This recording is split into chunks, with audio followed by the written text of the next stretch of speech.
জানিয়ে দেব এই মুহূর্তে হাতে পাওয়া সর্বশেষ গুরুত্বপূর্ণ আপডেট বাংলা সংবাদ। শুরুতেই থাকছে পতিত স্বৈরাচার এবং তার দোসরদের পরিণতি থেকে শিক্ষা নিতে বলেছেন গণ অধিকার পরিষদের সভাপতি ও ডাকসুর সাবেক ভিপি নুরুল হক নূর। শুক্রবার দুপুরে ভাঙা বাস স্ট্যান্ডে গণ অধিকার পরিষদ আয়োজিত পথসভায় তিনি বলেন, আপনারা পতিত স্বৈরাচার এবং তার দোসরদের পরিণতি থেকে শিক্ষা নেবেন।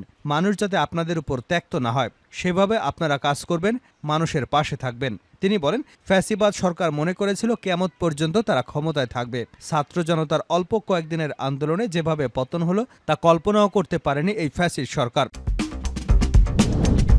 এবারে জানাবো বাংলাদেশের চাপে হাসিনাকে ফেরত দেবে ভারত। ছাত্র জনতার ব্যাপক আন্দোলন ও গণবিপ্লবের মুখে গত ৫ আগস্ট প্রধানমন্ত্রীর পদ থেকে পদত্যাগ করে দেশ ছেড়ে ভারতে পালাতে বাধ্য হন সাবেক প্রধানমন্ত্রী শেখ হাসিনা। তবে পালানোর আগে ছাত্র জনতার গণঅভ্যুত্থানকে ঠেকাতে হাসিনা সর্বশক্তি নিয়োগ করে।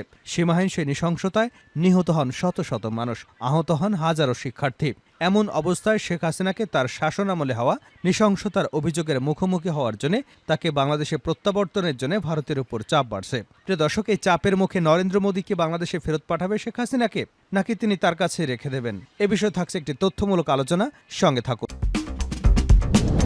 দিকে 10 ট্রাক ছাত্র জনতা নিয়ে ডম্বুর বাঁধ অভিমুখে লং মার্চ। ত্রিপুরার ডম্বু বাঁধ অভিমুখে লং মার্চ কর্মসূচি শুরু হয়েছে ইনকিলাব মঞ্চের পক্ষ থেকে। আজ শুক্রবার রাজধানীর শাহবাগ থেকে 10টি ট্রাক যোগে এই লং মার্চ শুরু হয়।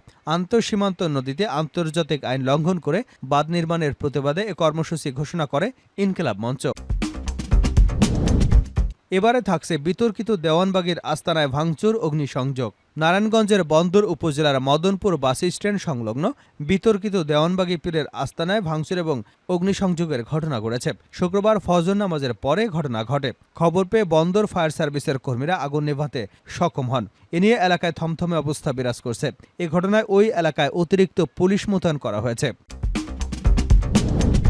জানাবো শাহজাহান খান 7 দিনের রিমান্ডে।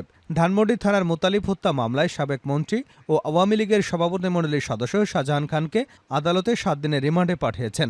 শুক্রবার ঢাকা মেট্রোপলিটন ম্যাজিস্ট্রেট মাহবুব আহমেদের আদালত এ রিমান্ডের আদেশ দিয়েছেন। এবং সর্বশেষ জানাবো আন্তর্জাতিক সংবাদ। সামরিক আইনে বিচার হতে পারে সাবেক প্রধানমন্ত্রী ইমরান খানের। পাকিস্তানের সাবেক প্রধানমন্ত্রী ইমরান খানের বিচার সামরিক আইনে হতে পারে বলে ইঙ্গিত দিয়েছে দেশটির সেনাবাহিনী। বৃহস্পতিবার সামরিক মুখপাত্র লেফটেন্যান্ট জেনারেল আহমেদ শরীফ চৌধুরীর বক্তব্যে এমনই ইঙ্গিত পাওয়া গেছে। এতক্ষণ শিরোনাম শুনছিলেন, এবার বিস্তারিত। প্রিয় দর্শক, আপনি যদি এই চ্যানেলে নতুন হয়ে থাকেন, ভিডিওটি দেখতে দেখতে চ্যানেলটি সাবস্ক্রাইব করে আমাদের সঙ্গে থাকুন। আর এই ভিডিও সম্পর্কে আপনি আপনার মূল্যবান মতামতটি কমেন্ট বক্সে জানিয়ে দিন। আর হ্যাঁ প্রিয় দর্শক, জানিয়ে দিন ভিডিওটি কোথা থেকে দেখছেন। পতিত স্বৈরাচারের পরিণতি থেকে শিক্ষা নিন ভিপি নূর। পতিত স্বৈরাচার এবং তার দোসরদের পরিণতি থেকে শিক্ষা নিতে বলেছেন গণ অধিকার পরিষদের সাবেক সভাপতি ডাকসুর ভিপি নুরুল হক নূর। শুক্রবার দুপুরে ভাঙা বাস স্ট্যান্ড গণ অধিকার পরিষদ আয়োজিত পথসভায় তিনি বলেন, আপনারা পতিত স্বৈরাচার এবং তার দোসরদের পরিণতি থেকে শিক্ষা নেবেন। মানুষ যাতে আপনাদের উপর ত্যক্ত না হয় সেভাবে আপনারা কাজ করবেন, মানুষের পাশে থাকবেন। নুরুল হক নূর বলেন, ফ্যাসিবাদ সরকার মনে করেছিল কিয়ামত পর্যন্ত তারা ক্ষমতায় থাকবে।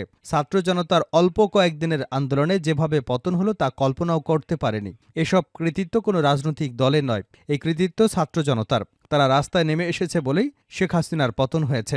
তিনি বলেন, শেখ হাসিনা যাত্রাবাড়ি, উত্তরা, মিরপুরে যেভাবে গুলি করেছে 1971 সালের পাকিস্তান হানাদার বাহিনীও সেভাবে গুলি করেনি।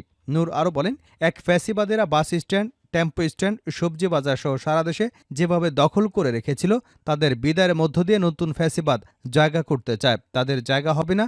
রাজনীতি নতুন ধারায়, নতুন পথে চলবে। তিনি আরও বলেন, নেতাকর্মীদের উদ্দেশ্যে বলেন, জনগণের প্রতি দায়বদ্ধ থাকবেন। কৃষক যাতে থানায় গিয়ে সম্মান পায়, হাসপাতালে গিয়ে চিকিৎসা পায়, সে ব্যবস্থা নিশ্চিত করবেন। জনগণই সব ক্ষমতার উৎস। বাংলাদেশের চাপে হাসিনাকে ফেরত দেবে ভারত, যা বলছেন বিশ্লেষকরা। ছাত্র জনতার ব্যাপক আন্দোলন এবং গণবিপ্লবের মুখে গত 5 আগস্ট প্রধানমন্ত্রীর পদ থেকে পদত্যাগ করে দেশ ছেড়ে ভারতে পালাতে বাধ্য হন শেখ হাসিনা। তবে পালানোর আগে ছাত্র জনতার অভ্যুত্থানকে ঠেকাতে হাসিনা সর্বশক্তি প্রয়োগ করেন। সীমাহীন সেই নৃশংসতায় নিহত হন শত শত মানুষ, আহত হন হাজারো ছাত্র জনতা। এমন অবস্থায় শেখ হাসিনাকে তার শাসনামলে হওয়া নৃশংসতার অভিযোগের মুখোমুখি হওয়ার জন্য তাকে বাংলাদেশে প্রত্যাবর্তনের জন্য ভারতের উপর চাপ বাড়ছে। আর এতে করে বাংলাদেশের সঙ্গে ভারতের ঘনিষ্ঠ সম্পর্ক নেমে যাচ্ছে তলানিতে। শুক্রবার এক প্রতিবেদনে এ তথ্য জানিয়েছে হংকং ভিত্তিক সংবাদ মাধ্যম সাউথ চায়না মর্নিং পোস্ট সংবাদ মাধ্যমটি বলছে, ছাত্র জনতার ব্যাপক আন্দোলনের মুখে শেখ হাসিনা গত 5 আগস্ট হেলিকপ্টারে করে ভারতে পালিয়ে যান। এর মাধ্যমে তার 15 বছরের শাসন আমলের অবসান ঘটে।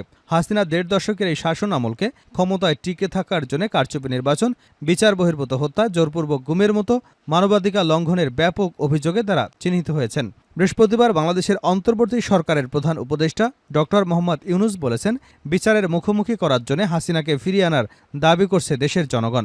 ভারতীয় সংবাদ সংস্থা প্রেস দ্য ট্রাস্ট অব ইন্ডিয়াকে দেওয়া এক সাক্ষাৎকারে ডক্টর ইউনূস বলেছেন, তাকে ফিরিয়ে আনতে হবে, তা না হলে বাংলাদেশের মানুষ শান্তিতে থাকবে না। তিনি যে ধরনের নৃশংসতা করেছেন তাকে এখানে সবার সামনে বিচার করতে হবে। ডক্টর ইউনূস বলেন, শেখ হাসিনা ভারতে অবস্থান করায় কেউই স্বাচ্ছন্দ্য বোধ করে না, কারণ বিচার করার জন্য আমরা তাকে ফেরত আনতে চাই। তিনি ভারতে রয়েছেন এবং সেখানে থেকে মাঝে মাঝে কথা বলছেন, এটা সমস্যা তৈরি করছে।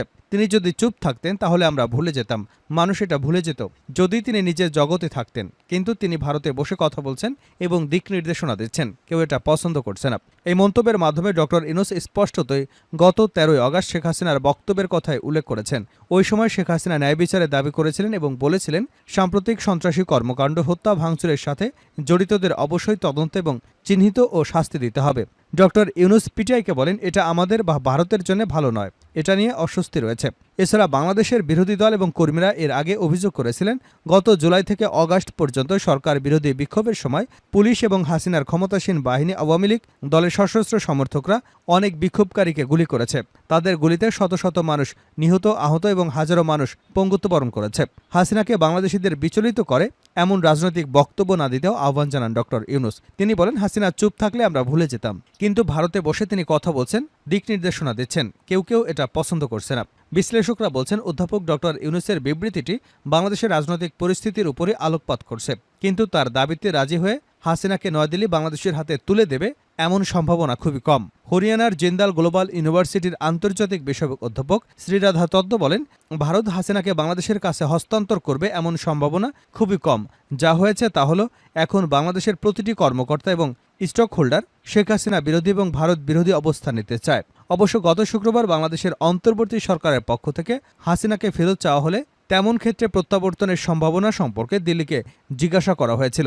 তবে ভারতের পররাষ্ট্র মন্ত্রণালয়ের মুখপাত্র রণধীর জয়সওয়াল সে সময় বলেন, হাসিনাকে প্রত্যাবর্তনের বিষয়টি এখনও অনুমান নির্ভর প্রশ্ন।